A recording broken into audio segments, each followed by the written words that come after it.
Is the way that the software was that crystal disk benchmarking software was working. I don't know how good the method was, so I'm just gonna do a good old fashioned file transfer.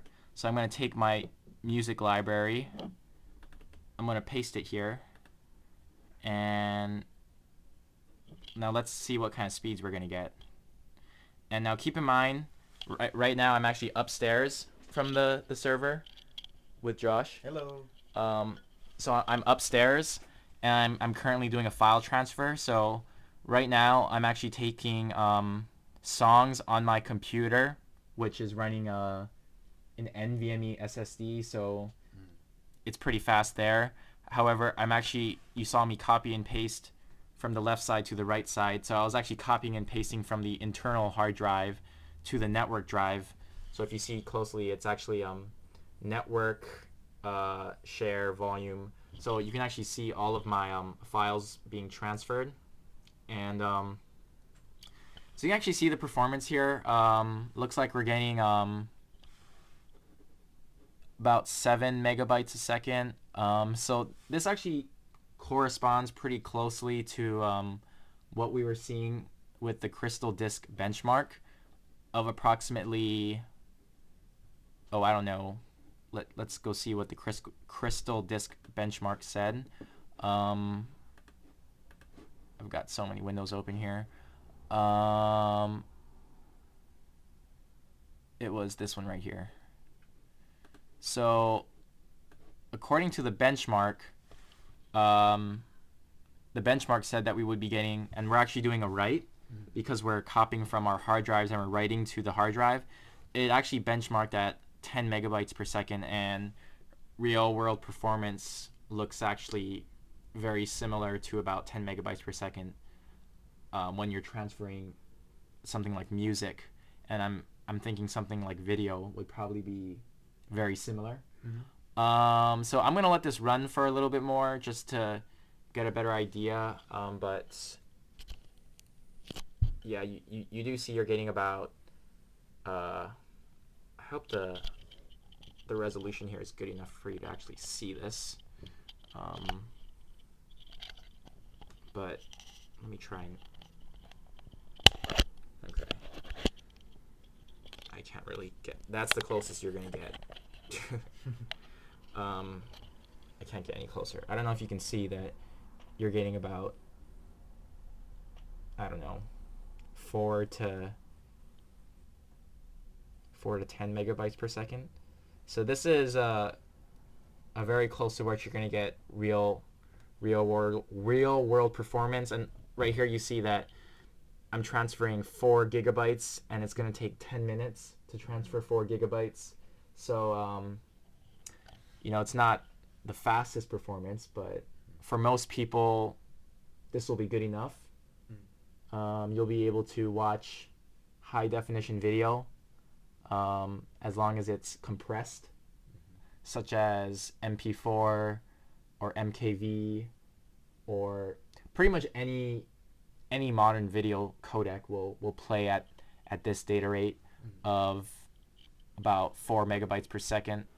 What won't work over this is maybe if you're running a program that uses the disk a lot, like compiling certain things or playing a game. You definitely don't want to play a game over this type of connection.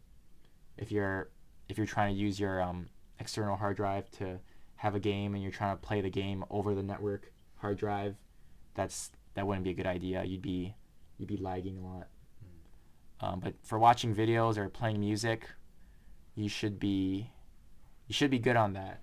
Now I'm gonna let this run for a little bit more. I will be doing a read test. So right now this is kind of like the write test. I'm gonna let it go for a little bit more. So I'll let this go for a little bit more. Oh, here's how you can get up close. This is how you get up close and personal. So you should be able to see the file transfer a lot better. Getting about 5 to 10 megabytes per second.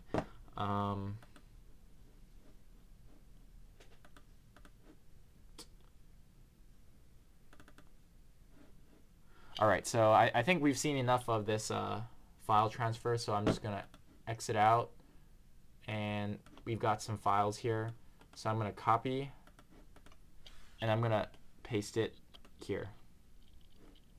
So right now, we're actually we're moving it from the network hard drive to the local hard drive. So we're basically just doing the opposite of what we did earlier.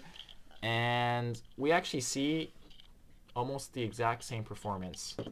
So if you open up Crystal Disk, or if you open up, all right. So if you open up the Crystal Disk benchmark, you actually see that the read performance was actually worse than the write performance. You were getting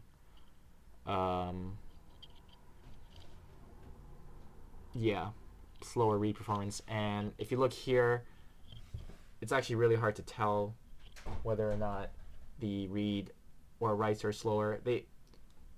To me, they seem about equally slow. They seem to be hovering around 5 to 10 megabytes per second.